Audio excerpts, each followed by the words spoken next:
So we're just going to talk about energy, talk about work and how energy combines with work, the proof of work, then talk about Bitcoin mining and then the mining landscape in Ireland. So energy. First thing energy to know is energy is the ability to do work or cause change. It is that kind of overriding element of ability to do things. Second part is energy cannot be created nor destroyed. It can be only converted from one form to another. So those are the two fundamentals of thermodynamics and energy.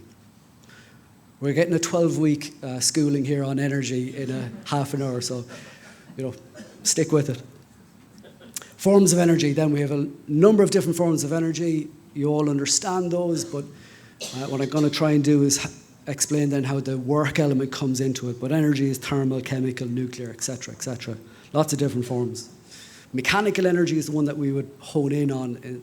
If you think of kinetic energy, moving energy, would be very key to work. How is energy measured? Energy is measured in joules. It's that SI unit for energy. We think of it in joules or kilojoules. The difference then, and this is one that you need to really kind of come away from this talk understanding, is the difference between energy and power. So power is energy that is consumed every second. So if you think of energy in joules, and joules per second is power. So power something is converted back into energy when you multiply power by time. So when we think of energy, and if you think of your electric bills, you think of it in terms of kilowatt hours. And a kilowatt hour is the basic unit of electricity. So if you think of kilowatt of power, so joules per second is watts, joules per second is watts. But if you multiply that joules per second by hours, you get kilowatt hours. So if you think of power in kilowatts, and if you multiply it by a time, that tells you the amount of energy you've consumed. So if you have a 1 kilowatt heater, and if it's running for 1 hour, that's 1 kilowatt hour being consumed.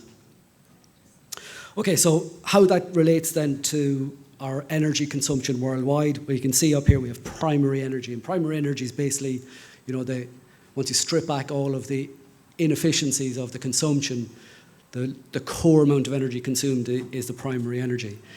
And worldwide, we treat it in terms of terawatt hours. I think it's 10 to the 12. So terawatt hours. So think of watt hours, kilowatt hours, megawatt hours, gigawatt hours, terawatt hours. Worldwide, you can see our consumption growing rapidly. All good, by the way. Energy consumption is good. If you think of it in terms of prosperity and freedom, I would have always thought energy consumption was a reflection of how well a country was doing. And it is, but it's a derivative of freedom. So freedom allows for prosperity, and prosperity allows for energy consumption along with technology. You're given the freedom to do it and you build it. And prosperity comes with that, and we try to store that prosperity, and Bitcoin is the best way to store that prosperity. But you see these countries, they all have that correlation. The more freedom, the more prosperity. We see that then in energy terms. Like I said, it's a derivative. You have energy consumption on the y-axis here, and then we have the GDP per capita. So they're related. More energy you consume tend to be the more free you are, the more prosperous we are. Okay, conscious of the time, I don't want to take up more than what's already done. Energy consumption per capita, then how it's broken down per person. We consume individually around 37,000 kilowatt hours in energy per person per year. And that's broken down into goods and services, fuel, etc., etc. Government takes up about 16% of our energy, so we're paying for about 16% of that energy individually. If you think of energy consumption, then total, that 37,000 is what we consume. And if you just took the food and shelter element, which is the core to survival, the only thing you really need, once you take that amount, the rest is above and beyond what your core basic needs. And with that, you would see that's about 8 times the amount. So we consume about 8 times the amount of we actually really need, just in terms of food and shelter. So it's like 8 people working for you. If you think of the extra energy you consume, it's people doing work for you, be it the washing machine or the car, whatever it is. It's helping you in that way. It's a good way to frame it, that you have a lot of people working for you, even though you may not see them. So in terms of where we're getting to and how it's related to Bitcoin mining, we know that Bitcoin mining uses a term called proof of work. Work is a forced physical movement. So if you do the calculation from a mechanical engineering perspective, it is force multiplied by time. Force multiplied by distance. So if you think of the force that you have pushing something and moving at a distance, that's work, and it's work done, and it's in joules, it's in energy. The proof of work then is just that you've shown that you've done some energy expenditure to facilitate some process, and that's the core to it. I also think of like learning is a proof of work. You know, there's an energy expenditure to doing things, and usually has some sort of force involved in it. You're forced to learn. You're all forced in some way. You're all compelled to come here today to learn something about Bitcoin. You know, whatever it is, that force has driven you to move a certain distance to be here. There's an energy expenditure to that. It's your proof of work to be here. Power then is that work done, so force multiplied by distance, and then divided by time every second is a power. So you have work is an energy, and then joules per second is a power. So that work gets done, but every second it's done is a power. Power, then, we know costs money. Everything has a value to it. Therefore, money is a proxy for energy exchange. So we have that money-energy interconnection. An open ledger shows this proof of the work that's been done. So that's how Bitcoin is able to harness that energy side to it, to be able to show that the work was done, to validate it. In terms of Ireland, then we have EirGrid. EirGrid is the electricity network for Ireland. How much should electricity cost? Well, if you strip back energy, electrical energy has to go through that work, the movement, to be able to turn a piston, a turbine, and it goes into a generator and produces electricity. Well, if you take the mechanical, thermal, and chemical energy that is required to become work, then electricity is what comes from it, and is sold as wholesale electricity. If we strip it back to what is the basic fuel, which is crude oil, 40% of the world's energy comes from this. With oil around $80 a barrel, that translates to about 4.3 euro cent per kilowatt hour. So that's the basic fuel we consume now. Thermal power plants are about 40% efficient. So those plants then, due to thermodynamics, are not able to fully convert that chemical energy into mechanical and electrical energy. There's limitations to it, the Carnot efficiency. So it means then that the electricity you can get has a base price of about 10 cents per kilowatt hour. So it's a great value to put in your head, saying that that is what we should be aiming for as the baseline for electricity. Now, if you think of that baseline in terms of the electricity that Ireland pays for, this is from second half of 2023. It's come down since this. You can see it's around 50 cents per kilowatt hour. It's now averaging about 30. It has come down a bit since then, but you can see how we are quite an outlier on the top end of it. Why is that? Number of different factors that we can get into.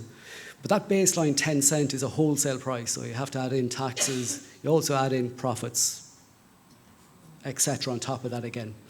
What you can see, though, on the cheap side, you have places that have less than the 10 cent, and that is to do with a number of factors. They have a cheap fuel, maybe hydroelectric, or they have subsidized electricity for whatever reason. In Ireland, then, you can see this is giving you an idea. This is information you can get from EirGrid on the wholesale price of electricity when sold. And you can see then how 2023 prices were quite high based on the fact that the wholesale prices were very high. And those high wholesale prices in 2023 We're based on the fact that we have 50% of our electricity coming from natural gas, and natural gas went through a very high spike in prices in 2023. So it's reflected. You can see then it's come back down to that base, and you can see €100 per megawatt hour is how electricity is sold on the grid. But €100 per megawatt hour is the equivalent of 10 cents per kilowatt hour if you change the values. So you can see how we're coming back down to that base value. And it comes down to that base value based on the fact that natural gas is the marginal supplier of electricity on the grid. So, if it goes below that price, the natural gas network turns off. They won't run their turbines producing electricity below it. So we're at a very basic baseline again, wholesale price. In terms of our demand, you can see this is a typical couple of days in Ireland, and we float between 4,000 and 6,000 megawatts of electricity, so 4 or 5 gigawatts of electricity consumption. And you can see the peaks and trough that happens between daytime and evening time. That 5 to 7 is that peak demand requirement. And it's a critical element then of the grid that it's matched to supply that. Who consumes electricity? It is a combination of services, residential and industrial, pretty much broken into what's there. In terms of demand, it's going to grow in the future. Electricity, everything is being electrified in a great way. It's a great, very, very good source of energy, open to everyone. The growth will be in electric vehicles, as we all kind of get a feel for that.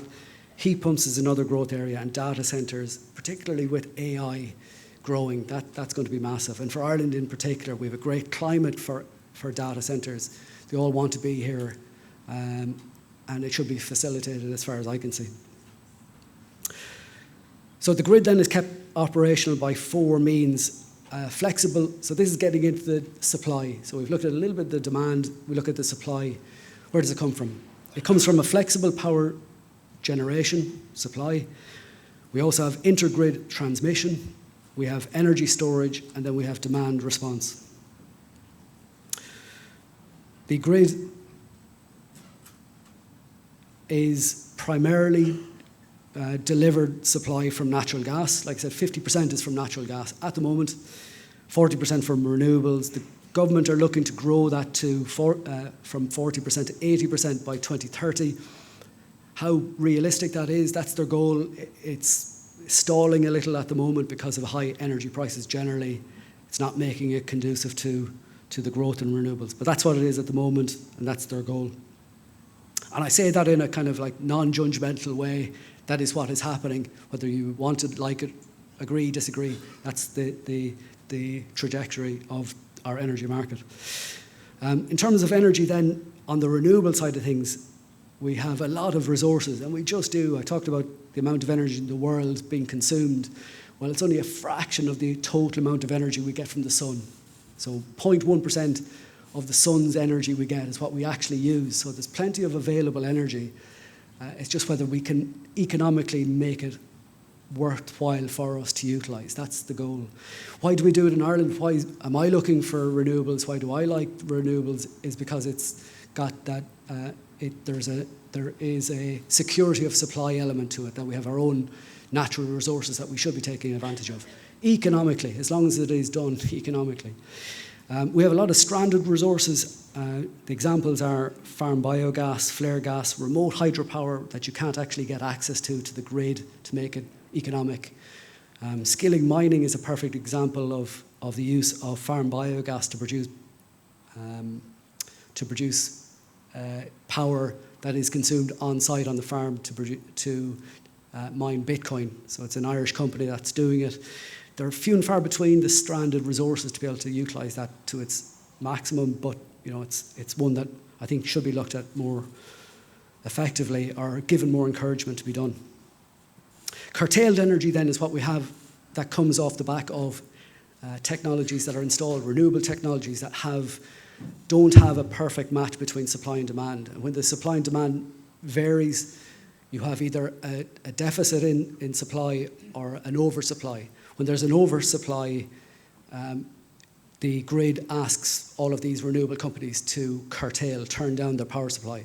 So they turn off the wind turbines. You might see them during the daytime.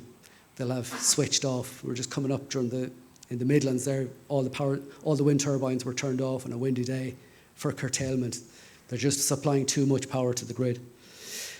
What comes with that then is a surplus, a potential utilisation, availability there. Either it's turned off or you could use it for something else. Bitcoin mining should come into that to make it economic. It's not done now because there's no incentive to do it. The renewable companies get enough payments to be able to not have to deal with that element to it, but it should come into play because the taxpayer is ultimately the one who has to pay for the curtailed energy. That's going to grow with time. So if we look at the growth in wind capacity over the last number of years, you can also see the curtailment. The dispatch down is the amount of turbine energy that's turned off. So if you think of the capacity of a turbine, how often it gets turned off is growing. So every year you can see it growing from 2 or 3%, and it's up to 10% now. So 10% of all the wind power that's available gets turned off right now, and that will potentially grow. And if you look at the projections for wind power or renewable growth over the next number of years, up to 2030, we're going to massively increase our renewable capacity, and curtailment is going to come more and more with that. So the question would be, what do we do with it? Can we envisage a better way to utilise that? That's on the supply, whistle-top tour of it. What do we do with oversupply or undersupply? We also have inter-grid transmission, so we can transmit between the UK and Ireland. We have already existing an interconnector between Northern Ireland and the UK in Moyle, and an Irish grid network connection, east-west interconnector between Dublin and Wales. Most of the time now we end up purchasing electricity from the UK. They see our market as a great, it's very expensive, our electricity here compared to the UK, so they're selling it all to here. It's constantly been sold into our grid. It is what it is. Not ideal though, it should be a two-way street. There is a connector then going to be done between Ireland and France. 2026 I think is when it'll look to be finished. Another outlet for excess surplus electricity, but it's not going to be a bullet. It's not going to be a silver bullet to anything we have, but it all helps try to manage our own grid security. In terms of storage then, we have pumped hydro is where we store excess. So if we can't sell it immediately, if we can't sell it abroad, we then try and store it. The options we have are pumped hydro.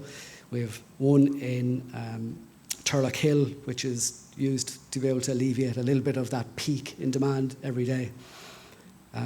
90% of the storage is pumped hydro. The growth at the moment is in battery storage, and it's called long duration energy storage, which is a bit of a terrible name because long duration means 8 hours.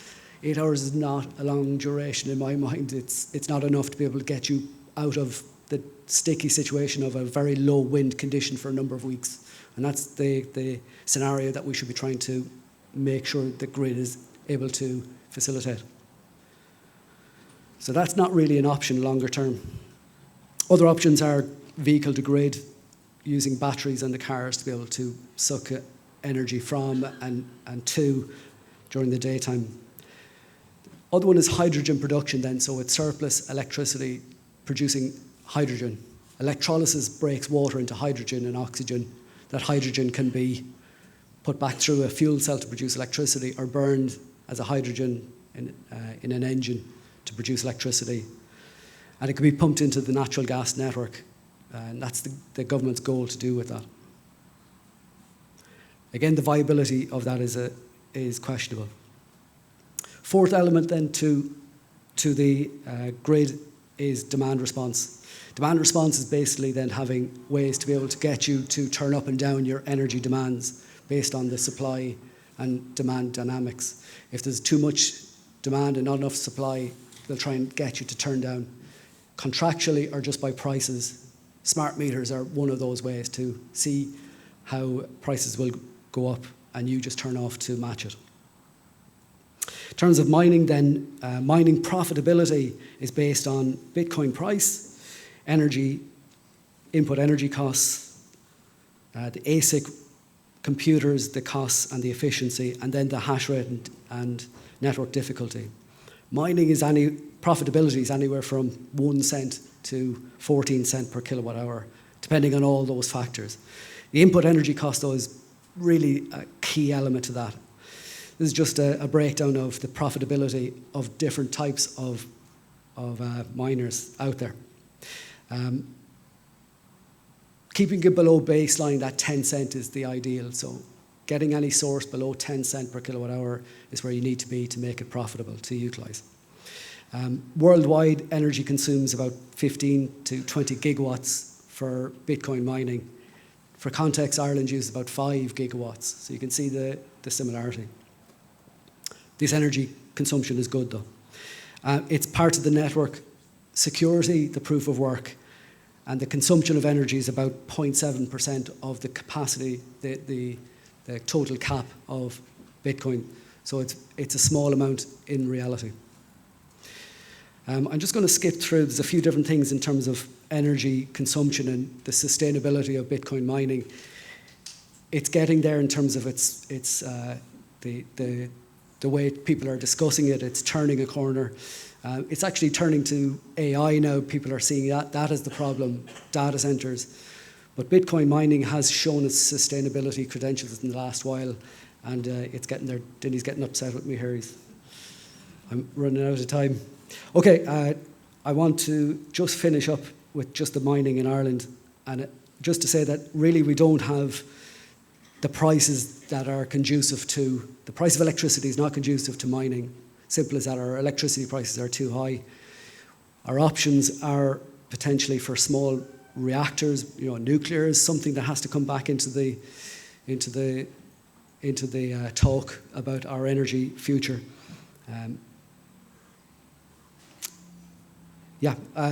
In terms of what we will look at for the future, Bitcoin mining has to become part of that, but we need to change people's minds on this. And Airgrid are aligned with the government in terms of not seeing Bitcoin as sustainable, having a sustainable credential. And I'm saying it does because worldwide it's showing to be going after very cheap renewables, and we can be part of that too. Okay. Making the change happen, we need to see that, that idea that it's sustainable gets out there, and we want to be part of that. So Bitcoin Network Ireland is going to be part of this discussion with people who have influence to be able to say, change that narrative and get it right. We all know ourselves the rationale for it, but we want to get that out to the normies out there. We know how Bitcoin has the potential to enhance prosperity. The question is, will we have the freedom to bring it about? So that's where we're at now. Do we have the freedom to be able to enact the Bitcoin standard? Okay, thank you. Thank you very much, Niall. Well done.